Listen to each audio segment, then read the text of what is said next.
Alors bonjour, bonsoir les amis, j'espère que vous allez bien, que vous êtes en forme. Donc je voulais revenir ici sur ça. Coinbase qui est poursuivi par la SEC. Hier, vous avez vu que la SEC avait également poursuivi Binance.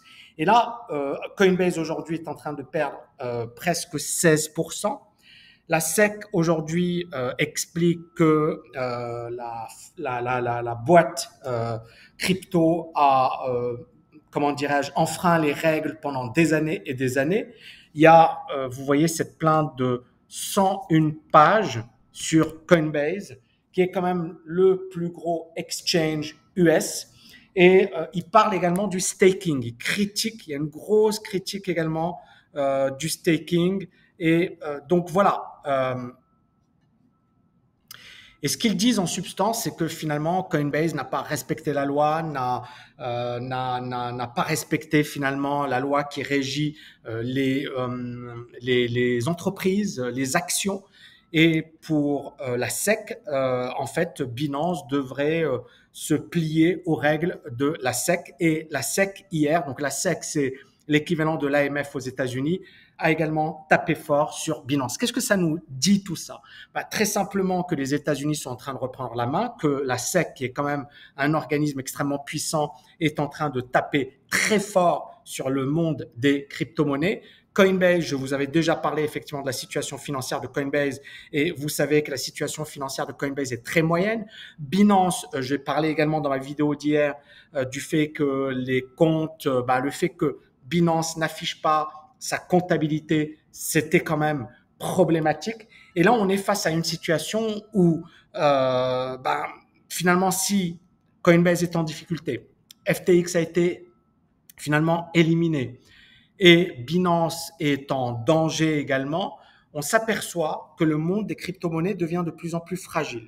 L'autre point important, c'est qu'aujourd'hui, finalement, on est passé d'un phénomène de mode à un autre, puisque aujourd'hui, on parle de moins en moins des cryptos, juste pour parler des mauvaises nouvelles, et on parle de plus en plus de l'intelligence artificielle. Donc, on a une boîte comme Nvidia qui explose tous les records et qui aujourd'hui est devenue, bien évidemment, surévaluée. Est-ce que ça va continuer? J'en sais rien.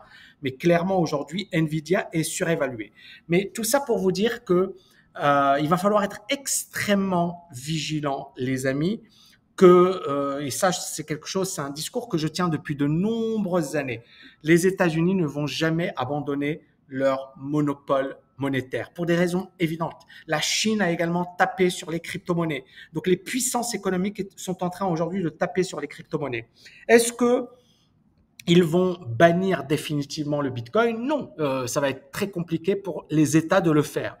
Mais est-ce que le Bitcoin aura une utilité si finalement le fait de détenir des cryptos devient passible de pénalités, d'amendes, si on est dans une phase où il y a de plus en plus d'incertitudes, et on le voit, quand on voit les papiers, le gros des investissements s'est fait durant la période de bull run, c'est-à-dire en 2021.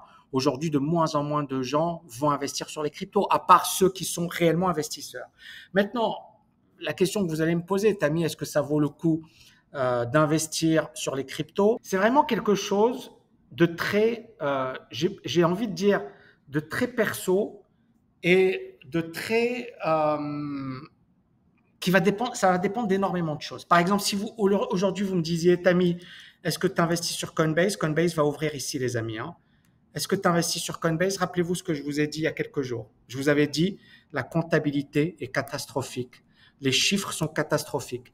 Donc, pour que Coinbase redevienne intéressante, il faut qu'elle commence à générer des profits. Aujourd'hui, on sait que ce n'est pas le cas. Donc malheureusement, les gens qui ont investi sur Coinbase sur les plus hauts, et rappelez-vous, beaucoup d'influenceurs nous expliquaient que c'était génial, ça valait 400 $.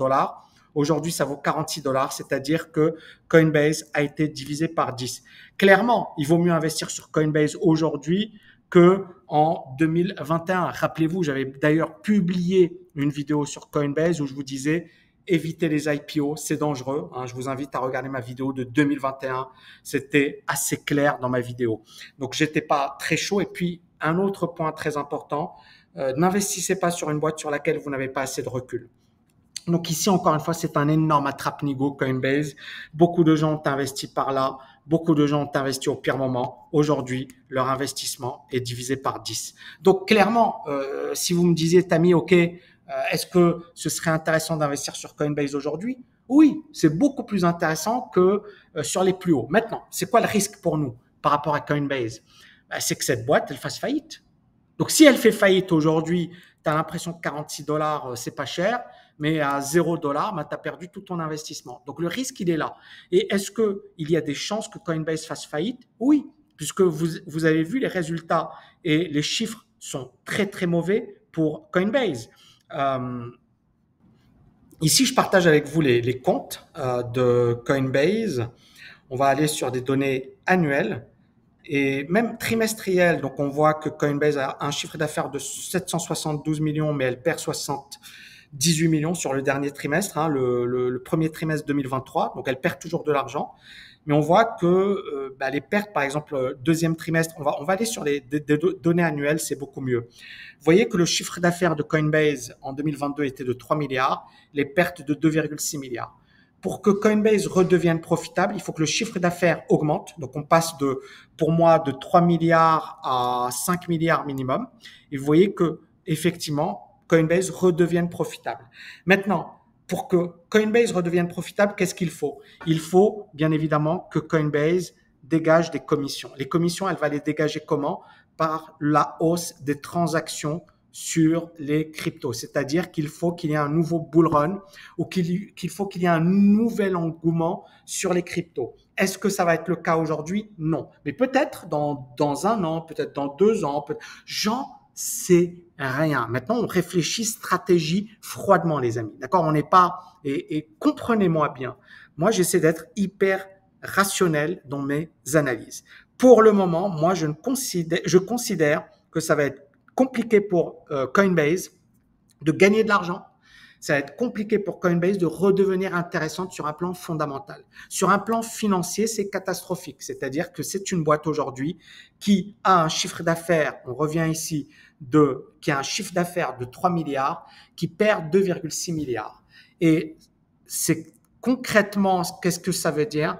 Ça veut dire que si Coinbase continue comme ça pendant 2 ans, 3 ans, elle n'aura plus d'argent. Donc, soit elle devra encore s'endetter, soit elle devra émettre de nouvelles actions, et ça veut dire qu'elle peut continuer de baisser en bourse. Donc, pour nous, si on réfléchit comme un investisseur, moi, je pense que Coinbase reste une bonne boîte si les cryptos repartent à la hausse. Donc, qu'est-ce qu'il nous faut concrètement comme stratégie? Tout simplement attendre de voir ce qui va se passer. Est-ce que Coinbase, finalement, va bien gérer cette crise actuelle? Est-ce qu'elle va finalement arriver à survivre à cette crise actuelle? Et si elle arrive à survivre à cette crise actuelle, est-ce qu'on aura un nouveau bull run sur les cryptos? Donc, on a 2 éléments importants. Premièrement, comment elle va gérer la crise et le conflit avec la SEC, d'accord? Deuxièmement, est-ce qu'elle redeviendra profitable? Est-ce qu'elle sera profitable? Puisqu'elle n'a jamais été profitable. Hein. Vous voyez, en 2019, elle perdait de l'argent, 30 millions. En 2020, en 2020, elle a gagné 108 millions. Pardon, excusez-moi, je dis n'importe quoi. En 2021, elle a gagné également de l'argent, 3 milliards, d'accord, ce qui est très, très bien. Elle a réalisé un chiffre d'affaires de 7,8 milliards. Et là, effectivement, 3 milliards. Donc, elle a un peu de marge. Moi, je dirais qu'elle a 2 ans, 3 ans et pour pouvoir survivre. Si, entre-temps, le Bitcoin repart à la hausse, si on a un nouveau bull run, si on a un allègement des contraintes, etc., Coinbase peut survivre. Si ce n'est pas le cas, Coinbase peut faire faillite ou risque de se retrouver en grave difficulté. Donc, il va falloir être extrêmement, extrêmement vigilant. Et on va également étudier étroitement ce qui se passe avec Binance, parce que ça va être le deuxième aspect important pour nous.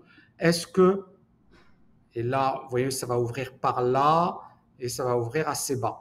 On va regarder BNB USD. On va également étudier le graphique long terme. Vous voyez, ça continue de baisser.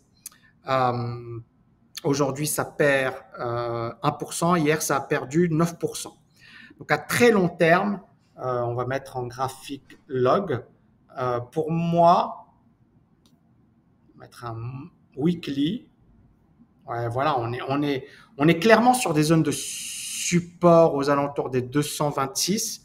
On voit bien que c'est un marché qui se tasse hein, depuis 2022. Hein, ça fait rien hein, pour le moment. Ça se tasse. Mais pour moi, la grosse ligne de support, ça va être par là, aux alentours des 200, d'accord, 200, 215. Si ça casse ce niveau, on peut avoir un crack sur Binance, hein, un crack assez sévère. Donc voilà, les amis, soyez super méga vigilants. Pour moi, je suis très en stand-by. Rappelez-vous l'année dernière, il y a eu des moments où j'ai été haussier sur les cryptos. Hein. Attention, hein, j'ai pas toujours été. Il y a des gens, ils pensent que je suis toujours vendeur. Non, c'est faux.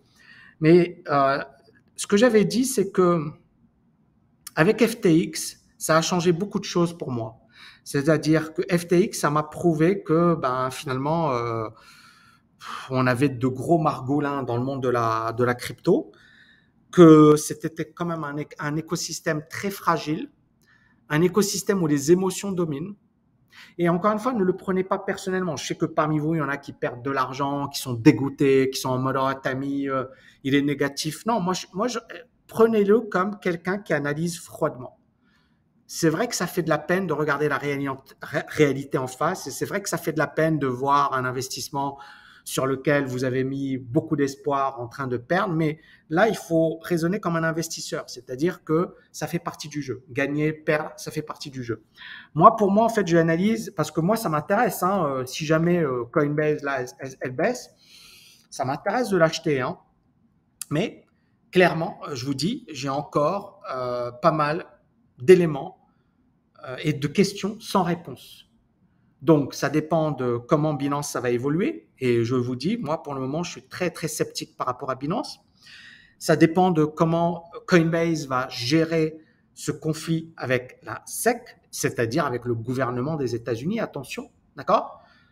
Et ça dépend bien évidemment de l'évolution des cryptos. Mais tout est lié. Si Binance est dans une crise, si Coinbase est en crise, ben, le Bitcoin va également être en crise. Et vous le voyez, le Bitcoin baisse. C'est normal. D'accord? Tout est lié. Le Bitcoin ne va pas monter parce que c'est une nouvelle très négative pour le Bitcoin.